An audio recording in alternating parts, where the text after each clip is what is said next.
Hello student, welcome to my new YouTube channel Bhavani Education. ସମସ୍ତେ ମୋ ଚ୍ୟାନେଲରେ new ଥିବେ ବୋଧେ ମୁଁ ତ ନୂଆ ଭିଡ଼ିଓ ମଧ୍ୟ ଅପଲୋଡ଼ କରୁଛି। ସୋ ଆପଣମାନଙ୍କ ପାଇଁ ମୁଁ ଆଜି ନେଇ ଆସିଛି 10th କ୍ଲାସ୍ର ସାହିତ୍ୟ ବହିର ପ୍ରଥମ ପଦ୍ୟ ଯାହାର ନାଁ ହେଉଛି ବନ୍ଦେ ଉତ୍କଳ ଜନନୀ। ସେହି କବିତାର ସେହି କବିତାରେ ଟପ୍ 25 MCQs ମୁଁ ଆପଣମାନଙ୍କ ପାଇଁ ନେଇ ଆସିଛି। ଆଉ ଏ MCQ ମଧ୍ୟ ଆପଣମାନଙ୍କ ପାଇଁ ମୋଷ୍ଟ ଇମ୍ପୋର୍ଟାଣ୍ଟ ରହିବ। ସୋ ଆଉ ଲେଟ୍ କରିବାନି, ଷ୍ଟାର୍ଟ କରିଦେବା। 1 ନମ୍ବର କ'ଣ ଦେଇଛି ନା ବନ୍ଦେ ଉତ୍କଳ ଜନନୀ କବିତାରେ କବି କାହାର ବାରମ୍ବାର ବନ୍ଦନା କରିଛନ୍ତି। ହେଲା, କ୍ୱେଶ୍ଚିନ୍ ନମ୍ବର 1 କ'ଣ ଦେଇଛି ନା ବନ୍ଦେ ଉତ୍କଳ ଜନନୀ କବିତାରେ କବି କାହାର ବାରମ୍ବାର ବନ୍ଦନା କରିଛନ୍ତି ନା ଅପସନ୍ ଏ ମହାଲକ୍ଷ୍ମୀଙ୍କର, ଅପସନ୍ ବି ସରସ୍ୱତୀଙ୍କର, ଅପସନ୍ ସି ଦୁର୍ଗାଙ୍କର, ଅପସନ୍ ଡି ଉତ୍କଳ ଜନନୀଙ୍କର। କାହାର ପିଲାମାନେ ରାଇଟ୍ ଆନ୍ସର ଦେବାକୁ ଚେଷ୍ଟା କର। ହଁ, ରାଇଟ୍ ଆନ୍ସର କ'ଣ ହେବ? ରାଇଟ୍ ଆନ୍ସର ହେଇଯିବ ତୁମମାନଙ୍କର ଅପସନ୍ ନମ୍ବର ଡି ଉତ୍କଳ ଜନନୀଙ୍କର। ହେଲା ପିଲାମାନେ, ରାଇଟ୍ ଆନ୍ସର ଜାଣିଲ ସମସ୍ତେ। ସେକେଣ୍ଡ ନମ୍ବର ଯିବା। 2 ନମ୍ବର କ'ଣ ଦେଇଛି ନା ଉତ୍କଳ ଜନନୀଙ୍କ ଶରୀର କାହା ଦ୍ୱାରା ଧୌତ ହେଉଛି। ଉତ୍କଳ ଜନନୀଙ୍କ ଶରୀରଟା କାହା ଦ୍ୱାରା ଧୋଇ ଦେଇଯାଉଛି। ଅପସନ୍ ନମ୍ବର ଏ କ'ଣ ଦେଇଛି ଶୁଭ୍ର ତଟିନୀ, ବି ପୁଣ୍ୟତୀର୍ଥ, ସି ସମୁଦ୍ର, ଡି ଝରଣା। କ'ଣ ହେବ ପିଲାମାନେ ରାଇଟ୍ ଆନ୍ସର କ'ଣ? କ'ଣ କାହା ଦ୍ୱାରା ଧୌତ ହେଇଯାଉଛି? ଅପସନ୍ ନମ୍ବର ହେଇଯିବ ସି ହେବ ତୁମର ରାଇଟ୍ ଆନ୍ସର। ହେଲା ପିଲାମାନେ, ସି ହେଇଯିବ ତୁମର ରାଇଟ୍ ଆନ୍ସର। ତାପରେ 3 ନମ୍ବରକୁ ଯିବା। 3 ନମ୍ବର କ'ଣ ଦେଇଛି? 3 ନମ୍ବର କ୍ୱେଶ୍ଚନ୍ କ'ଣ ଦେଇଛି ନା କବି ଉତ୍କଳ ଜନନୀଙ୍କୁ ଚାରୁ ଭାଷମୟୀ କହି କାହାର ମହତ୍ତ୍ୱ ପ୍ରତିପାଦନ କରିଛନ୍ତି। ହେଲା, ଚାରୁ ଭାଷମୟୀ, ଉତ୍କଳ ଜନନୀ ଚାରୁ ଭାଷମୟୀ ଯେତେବେଳେ କହୁଛନ୍ତି କାହାର ମହତ୍ତ୍ୱକୁ ସେ ପ୍ରତିପାଦନ କରୁଛନ୍ତି। ଏଥିରୁ ଜଣାପଡ଼ିଯାଉଛି କ'ଣ ନା ଅପସନ୍ ଦେଉଛି, ପିଲାମାନେ ଗେସ୍ କରିବାକୁ ଚେଷ୍ଟା କର।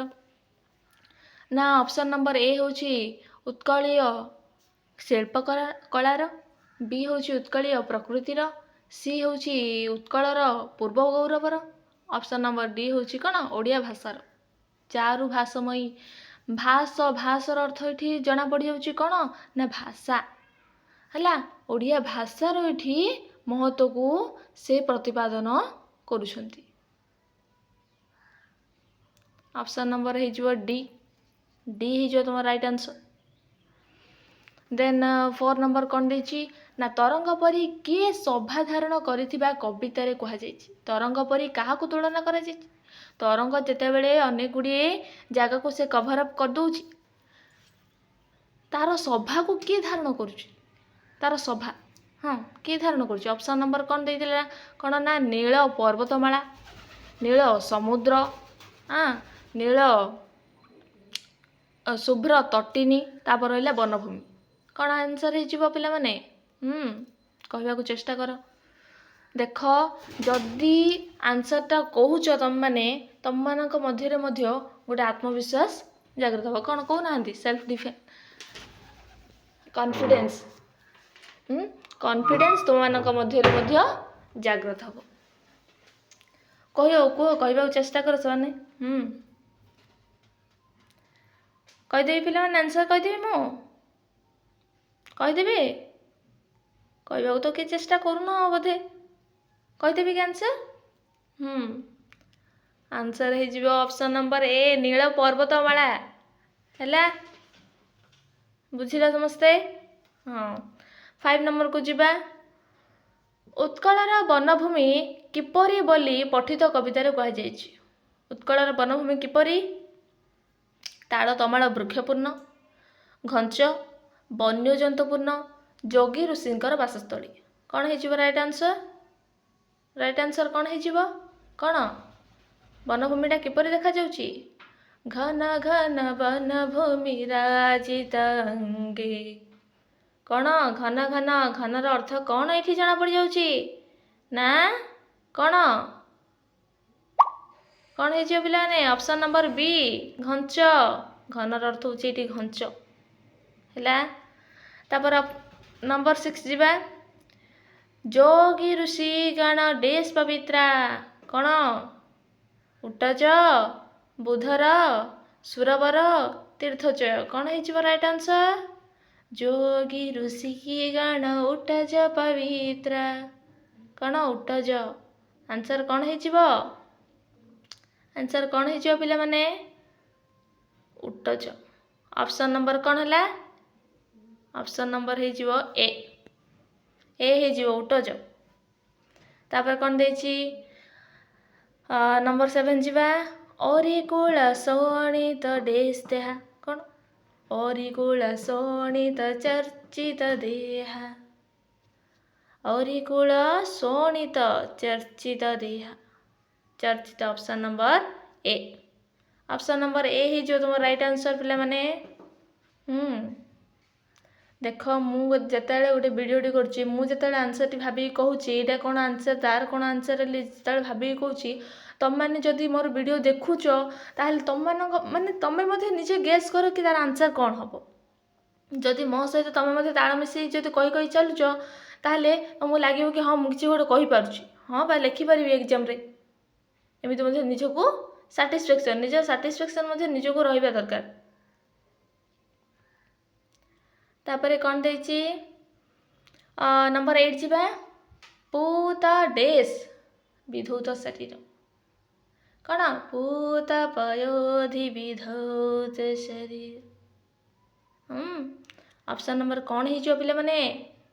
ପୂତ ପୟୋଧି ଅପସନ୍ ନମ୍ବର ସି ପୟୋଧି କ'ଣ ପିଲାମାନେ? ଅପସନ୍ ନମ୍ବର ସି ହେଇଯିବ ତୁମ ରାଇଟ୍ ଆନ୍ସର୍।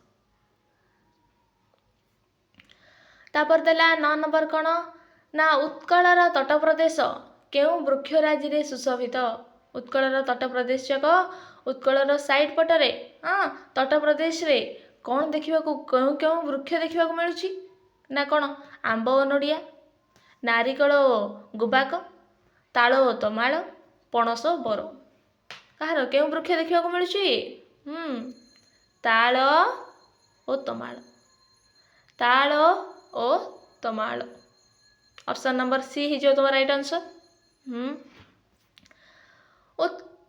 ତାପରେ ଯିବା କ'ଣ ଯିବା ନା 10 ନମ୍ବର ଯିବା। ସମୁଦ୍ରର ପବିତ୍ର ଜଳଧାରା ଉତ୍କଳ ଜନନୀଙ୍କ କେଉଁଠିକୁ ଧୋଇଦିଏ? ଯେତେବେଳେ ସମୁଦ୍ରର ପବିତ୍ର ଜଳ ଗୁଡ଼ିକ ବହିଯାଇ ଆସୁଛି ଉତ୍କଳ ଜନନୀଙ୍କୁ କେଉଁଠିକୁ ସେ ଛୁଇଁ ଦେଇ ଚାଲି ଯାଉଛି? କେଉଁଠିକୁ? ଶରୀର ମଥା ପାଦ ହସ୍ତ ଅପସନ୍ ନମ୍ବର କ'ଣ ହେଇଯିବ ପିଲାମାନେ? ରାଇଟ୍ ଆନ୍ସର୍ କ'ଣ ହେଇଯିବ? ଅଲମୋଷ୍ଟ ପିଲା ଏଇଟା ସହଜ ଆନ୍ସର୍ ନା କହିବାକୁ ଚେଷ୍ଟା କର।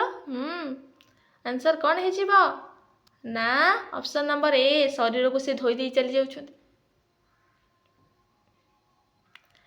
ତାପରେ ରହିଲା 11 ନମ୍ବର ଉତ୍କଳର କେଉଁ ଜଳ ଧାରଣ କରିଥିବା ନଦୀ ତଟରେ ଶୀତଳ ପବନ ପ୍ରବାହିତ ହୋଇଥାଏ?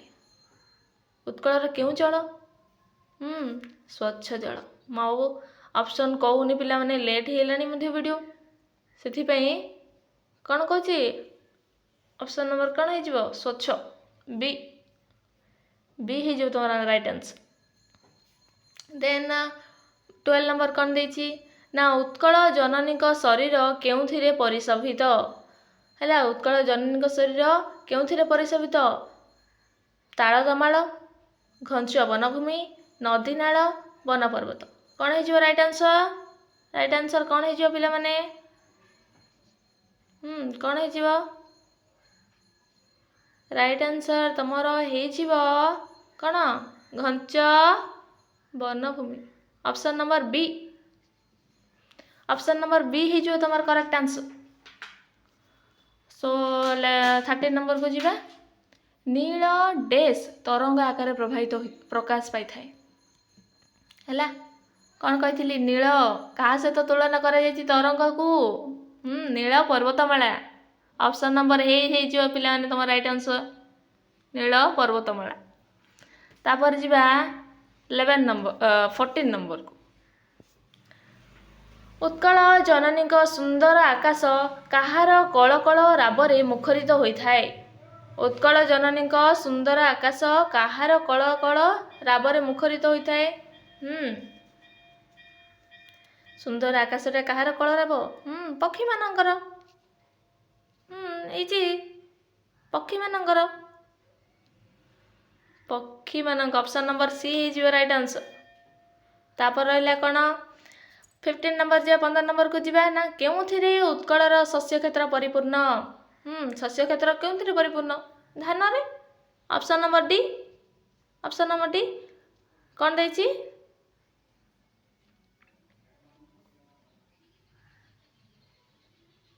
କ'ଣ ଦେଇଛି? ଅପସନ୍ ନମ୍ବର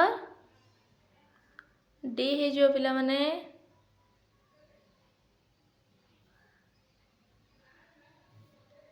ରାଇଟ୍ ଆନ୍ସର୍ ହେଇଯିବ ଡି। ତାପରେ ରହିଲା 16 ନମ୍ବରକୁ ଯିବା।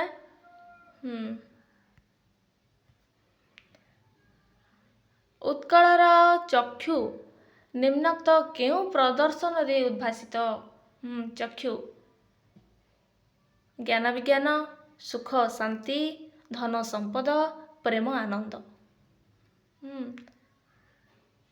ଚକ୍ଷୁ, ଉତ୍କଳର ଚକ୍ଷୁ କେଉଁ ପ୍ରଦର୍ଶନରେ ଉଦ୍ଭାସିତ? ଜ୍ଞାନ ବିଜ୍ଞାନ ପ୍ରଦର୍ଶିତ ନେତ୍ରା। ନେତ୍ରାରେ କହିଲେ ତ ଚକ୍ଷୁ ଆସିଲା। ଜ୍ଞାନ ବିଜ୍ଞାନରେ, ଜ୍ଞାନ ବିଜ୍ଞାନ ଅପସନ୍ ନମ୍ବର କ'ଣ ହେଇଯିବ ପିଲାମାନେ? ରାଇଟ୍ ଆନ୍ସର୍ ହେଇଯିବ ଅପସନ୍ ନମ୍ବର ଏ, ଜ୍ଞାନ ବିଜ୍ଞାନ। ତାପରେ କ'ଣ ଦେଇଛି ନା ରହିଲା ବହୁ ଯୋଗୀ ଋଷିଙ୍କ 17 ନମ୍ବର ହେଲା। ବହୁ ଯୋଗୀ ଋଷିଙ୍କ ଡେସ୍ ଦ୍ୱାରା ଉତ୍କଳ ଜନନୀ ପବିତ୍ର। କ'ଣ? ବହୁ ଯୋଗୀ ଋଷିମାନଙ୍କର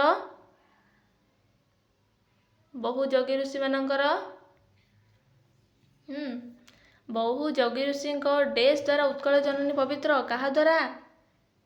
ତାଙ୍କର କୁଟୀର ଦ୍ୱାରା, ତାଙ୍କର ନିଜର କୁଟୀର ଦ୍ୱାରା। ଅପସନ୍ ନମ୍ବର ସି ହେଇଯିବ ପିଲାମାନେ ତମ ରାଇଟ୍ ଆନ୍ସର୍। ରାଇଟ୍ ଆନ୍ସର୍ ହେଇଯିବ ଅପସନ୍ ନମ୍ବର ସି। ତାପରେ ରହିଲା 18 ନମ୍ବର କ'ଣ ଦେଇଛି ନା କାହା ଦ୍ୱାରା ଉତ୍କଳର ମନ୍ଦିର ସୁଶୋଭିତ? କାହା ଦ୍ୱାରା ଉତ୍କଳର ମନ୍ଦିର କାହା ଦ୍ୱାରା? କାରୁକଳା, ଚାରୁକଳା, ଶିଳ୍ପକଳା, ପ୍ରସ୍ତର କଳା। କାହା କଳା? ଦେଖ କୋଉଟା ଅପସନ୍ ନମ୍ବର କ'ଣ ହବ? ଆନ୍ସର୍ କ'ଣ ହବ ପିଲାମାନେ? ଦେଖ ଦେଖ ଦେଖ ଚେଷ୍ଟା କର। କହିବାକୁ ଚେଷ୍ଟା କର। ହେଇଯିବ ପିଲାମାନେ ସହଜଟା। ଶୁଣିବାକୁ କ'ଣ ପାଉଛ? ତମେ ପଦ୍ୟରେ ଶୁଣିବାକୁ କ'ଣ ପାଉଛ? ଚାରୁକଳା ହେଲା। କିଛି ବ୍ୟସ୍ତ ହେବା ଦରକାର ନାହିଁ। ମୋ ସହିତ ମୁଁ ଯାହା ଯେତେବେଳେ ଅପସନ୍ କହୁଛି ସେତେବେଳେ ସେଇ ଟାଇମ୍ ଭିତରେ ତମେ ଚେଷ୍ଟା କର କି ନିଜର ଆନ୍ସର୍ଟି କହିବାକୁ। ତାପରେ 19 ନମ୍ବର ଯିବା ନା ଉତ୍କଳ ପ୍ରଦେଶ ଅନେକ ଡେସ୍ରେ ପରିପୂର୍ଣ୍ଣ। ଅନେକ ପୁଣ୍ୟତୀର୍ଥରେ ପରିପୂର୍ଣ୍ଣ। ପୁଣ୍ୟତୀର୍ଥ ଅପସନ୍ ନମ୍ବର ଡି ହେଇଯିବ ତୁମ ରାଇଟ୍ ଆନ୍ସର୍। ରାଇଟ୍ ଆନ୍ସର୍ କ'ଣ ହେଇଯିବ ତୁମର? Option number D. ଡି ହେଇଯିବ ତୁମ ରାଇଟ୍ ଆନ୍ସର୍। ପୁଣ୍ୟତୀର୍ଥ, ଅନେକ ପୁଣ୍ୟତୀର୍ଥରେ ପରିପୂର୍ଣ୍ଣ ହୋଇଛି ଆମର ଉତ୍କଳ ପ୍ରଦେଶ। ତାପରେ ରହିଲା ଆମର 20 ନମ୍ବର ଯିବା ନା କ'ଣ ଦେଇଛି? ବୀର ଯୋଦ୍ଧାଙ୍କର ଉତ୍କଳ ଭୂମି କେଉଁ ଭୂମି ସଦୃଶ? ବୀର ଯୋଦ୍ଧାମାନଙ୍କର ଉତ୍କଳ ଭୂମିଟା କେଉଁ ଭୂମି ସହିତ ସଦୃଶ? କାହା ସହିତ ସମାନ? ତାଙ୍କର କ'ଣ ସେଟା? ଗୋଟେ ବାସଭୂମି ନା? ଗୋଟେ ବାସଭୂମି। ଅପସନ୍ ନମ୍ବର ଡି ହେଇଯିବ ତୁମ ରାଇଟ୍ ଆନ୍ସର୍। ଅପସନ୍ କ'ଣ ଦେଇଥିଲା? ତୀର୍ଥଭୂମି, ପୁଣ୍ୟଭୂମି, ରଣଭୂମି, ତା ସହିତ ବାସଭୂମି। ରାଇଟ୍ ଆନ୍ସର୍ କ'ଣ ହେଇଯିବ? ବାସଭୂମି। ହଉ ତାପରେ 21 ଯିବା। କେଉଁମାନଙ୍କ ଶୋଣିତରେ ଉତ୍କଳ ଜନନୀଙ୍କ ଦେହ ଅନୁରଞ୍ଜିତ ହୋଇଛି? କେଉଁମାନଙ୍କ ଶୋଣିତରେ? କାହାର ରକ୍ତରେ? କାହା ରକ୍ତରେ ଉତ୍କଳ ଜନନୀଙ୍କ ଦେହ ଅନୁରଞ୍ଜିତ ହୋଇଛି? କାହାର? ବୀରମାନଙ୍କ, ଶତ୍ରୁମାନଙ୍କ, ନା ମିତ୍ରମାନଙ୍କ, ନା ପଡ଼ୋଶୀଙ୍କ? କାହା ଦ୍ୱାରା? କ'ଣ? ରାଇଟ୍ ଆନ୍ସର୍ କ'ଣ ପିଲାମାନେ? ନା ଅପସନ୍ ନମ୍ବର ବି, ଶତ୍ରୁମାନଙ୍କ। ତାପରେ ଯିବା 22। ଡାଉଟ୍ କ୍ଲିଅର୍ ହେଉଛି ନା? 22 ଯିବା। ନୀଳ ବୁଧରମାଳା ଉତ୍କଳ ଜନନୀଙ୍କ ବକ୍ଷରେ କିପରି ଶୋଭା ପାଆନ୍ତି? ନୀଳ ବୁଧରମାଳା ଉତ୍କଳ ଜନନୀଙ୍କ ବକ୍ଷରେ କିପରି ଶୋଭା ପାଆନ୍ତି? କାହା ସଦୃଶ ଦେଇଛି? ଅପସନ୍ ନମ୍ବର କ'ଣ? ଆକାଶ ସଦୃଶ, ନା ସମୁଦ୍ର ସଦୃଶ, ତରଙ୍ଗ ସଦୃଶ, ତମାଳ ବୃକ୍ଷ ସଦୃଶ। କାହା ସଦୃଶ? ନୀଳବୁଧର ମାଳା। କାହା ସଦୃଶ? ତରଙ୍ଗ ସଦୃଶ। କ'ଣ ରାଇଟ୍ ଆନ୍ସର କ'ଣ ହେଇଯିବ ପିଲାମାନେ? ରାଇଟ୍ ଆନ୍ସର ହେଇଯିବ ଅପସନ୍ ନମ୍ବର ସି, ତରଙ୍ଗ ସଦୃଶ। ତାପରେ ଯିବା 23। କାହାର ପ୍ରଶଂସନୀୟ କୀର୍ତ୍ତି ସାରା ବିଶ୍ୱରେ ପ୍ରଚାରିତ? କାହାର ପ୍ରଶଂସନୀୟ କୀର୍ତ୍ତି? କବି ସୁପୁତ୍ର, ନର ନାରୀ, ରାଜା ମହାରାଜ, ରାଜ ଜମିଦାର। କ'ଣ ଅପସନ୍ ନମ୍ବର ଏ ହେଇଯିବ ତୁମର ରାଇଟ୍ ଆନ୍ସର ପିଲାମାନେ? ଅପସନ୍ ନମ୍ବର ଏ ହେଇଯିବ କବି ସୁପୁତ୍ରମାନଙ୍କ ଦ୍ୱାରା ପ୍ରଶଂସନୀୟ ଏହି କୀର୍ତ୍ତି ଆମର ହେଲା। ତାପରେ 24 ଯିବା। 24 କ'ଣ ଦେଇଛି ନା କବି ଲକ୍ଷ୍ମୀକାନ୍ତ ମହାପାତ୍ରଙ୍କ ପୈତୃକ ଗ୍ରାମ କେଉଁଠାରେ ଅବସ୍ଥିତ? ହେଲା। ବନ୍ଦେ ଉତ୍କଳ ଜନନୀ ଲେଖିଛନ୍ତି କିଏ? ଲକ୍ଷ୍ମୀକାନ୍ତ ମହାପାତ୍ର। କାନ୍ତ କବି ଲକ୍ଷ୍ମୀକାନ୍ତ ମହାପାତ୍ର। ତାଙ୍କର ପୈତୃକ ଗ୍ରାମ ପିତାଙ୍କ ଗ୍ରାମ ତାଙ୍କର କୋଉଠି? ପିତାଙ୍କ ଗ୍ରାମ କୋଉଠି? ପୁରୀ ଜିଲ୍ଲାର ସୁଆଣ୍ଡାରେ, କଟକ ଜିଲ୍ଲାର ସତ୍ୟଭାମାପୁରରେ, ଭଦ୍ରକ ଜିଲ୍ଲାର ବାସୁଦେବପୁରରେ। ତାପରେ ରହିଲା ଅପସନ୍ ନମ୍ବର ଡି, ଭଦ୍ରକ ଜିଲ୍ଲାର ତାଳପଦା ଗ୍ରାମରେ। କ'ଣ ତାଳପଦା? ଅପସନ୍ ନମ୍ବର ଡି ହେଇଯିବ ତୁମ right answer. Option number D ହେଇଯିବ ପିଲାମାନେ ତୁମ ରାଇଟ୍ ଆନ୍ସର। କ'ଣ ଭଦ୍ରକ ଜିଲ୍ଲାର ତାଳପଦା ଗ୍ରାମରେ। ସରିଲା। ତାପରେ କ'ଣ ହେଲା ନା ତାପରେ ରହିଲା 25 ନମ୍ବର ଲାଷ୍ଟ ତୁମର ଅଧିକ ଟାଇମ୍ ମଧ୍ୟ ମୁଁ ନେବାକୁ ଚାହୁଁନି। ତୁମର 25 କହିଥିଲି ମୁଁ, ଲାଷ୍ଟ ଆସିଯାଇଛି କ'ଣ 25 ନମ୍ବର ଦେଖିଦିଅ ପିଲାମାନେ। ଲକ୍ଷ୍ମୀକାନ୍ତ ମହାପାତ୍ର ବାଲ୍ୟାବସ୍ଥାରୁ କେଉଁ ବିଷୟ ପ୍ରତି ବିଶେଷ ଆକୃଷ୍ଟ ଥିଲେ? ଅପସନ୍ ନମ୍ବର ଏ ସଙ୍ଗୀତ ଓ ନାଟକ। ଅପସନ୍ ନମ୍ବର ବି ହେଉଛି କଳା ଓ ସଙ୍ଗୀତ। ଅପସନ୍ ନମ୍ବର ସି ସାହିତ୍ୟ ଓ ସଙ୍ଗୀତ। ଅପସନ୍ ନମ୍ବର ଡି ବିଜ୍ଞାନ ଓ ଗଣିତ। ଆନ୍ସର ହେଇଯିବ ପିଲାମାନେ କଳା ଓ ସଙ୍ଗୀତ। ଅପସନ୍ ନମ୍ବର ବି ହେଇଯିବ ତୁମର ରାଇଟ୍ ଆନ୍ସର କଳା ଆଉ ସଙ୍ଗୀତ ହେଲା। ଅପସନ୍ ନମ୍ବର କ'ଣ କହିଲି ପିଲାମାନେ? ଅପସନ୍ ନମ୍ବର ବି ହେଇଯିବ ତୁମର ରାଇଟ୍ ଆନ୍ସର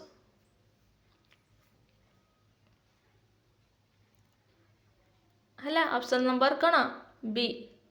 ବି ହେଇଯିବ ପିଲାମାନେ ତୁମର ରାଇଟ୍ ଆନ୍ସର। କଳା ଓ ସଙ୍ଗୀତ ଯେଉଁଠି ଅଛି ସେଇଟା ତୁମର ହେଇଯିବ ରାଇଟ୍ ଆନ୍ସର। ସୋ ପିଲାମାନେ ଭିଡ଼ିଓଟି ଅଲମୋଷ୍ଟ ସରିଯାଇଛି। ଅଲମୋଷ୍ଟ କ'ଣ ପୁରା ତ ସରିଗଲାଣି ଆଉ କ'ଣ ସରିଯାଇଛି। ତ ମୁଁ ତ ଫାଷ୍ଟ ଅଫ୍ ଅଲ୍ ମୋ ବିଷୟରେ ମୁଁ କିଛି କହିବାକୁ ଚାହୁଁଛି। ମୁଁ ତ ନ୍ୟୁରେ ଚ୍ୟାନେଲ୍ ମଧ୍ୟ ଖୋଲିଛି। 25ଟା MCQ ଦେଖ। ମୁଁ 10th କ୍ଲାସ୍ର ଲାଇକ୍ ଆଉ ସବସ୍କ୍ରାଇବ୍ ମଧ୍ୟ କରିଦିଅ। ତାପରେ କମେଣ୍ଟ ସେକ୍ସନରେ ମଧ୍ୟ ମୋତେ ଜଣାଇବେ କି ମୁଁ କ'ଣ ଭିଡ଼ିଓ କରିବି ଆଗକୁ। ଆପଣମାନଙ୍କୁ 10th କ୍ଲାସ୍ର ଆଉ କେଉଁ ଭିଡ଼ିଓ ଚାହୁଁଛି। ମୁଁ ତ ଲାଇନ୍ରେ କରିବି, କରିବି ମୁଁ ଏବେ ତ ସାହିତ୍ୟ କଲି, ତାପରେ ଗଣିତ କରିବି, ତାପରେ ଇତିହାସ କରିବି, ଭୂଗୋଳ, ତାପରେ ହେଲା ସାଂସ୍କ୍ରିଟ୍, ଇଂଲିଶ ସବୁ ବିଷୟ ପ୍ରତି ମୁଁ ଧ୍ୟାନ ଦେବି। ଆଉ ସେ ବିଷୟ ଗୁଡ଼ିକ ମଧ୍ୟ ମୁଁ କିଛି ତାର MCQ ଆଣିବି, କିଛି ଲଙ୍ଗ୍ ଟାଇପ୍ କ୍ୱେଶ୍ଚିନ୍ ଆନ୍ସର୍ ଆଣିବି ହେଲା, ଆଣିବାକୁ ଚେଷ୍ଟା କରିବି। ସୋ କମେଣ୍ଟ ସେକ୍ସନରେ ଆପଣମାନେ ମଧ୍ୟ ଜଣାଇବେ କି କ'ଣ ଦରକାର ଆପଣମାନଙ୍କୁ, ମୋର କ'ଣ କମି ରହିଯାଉଛି ଆଉ ଆପଣମାନଙ୍କୁ କ'ଣ ଦରକାର ନେକ୍ସଟ ଭିଡ଼ିଓରେ, ସେଇଟା ମଧ୍ୟ ମୋତେ କହିଦେବେ ପିଲାମାନେ। So all of you, thank you watching for my video. So thank you all of you, thank you.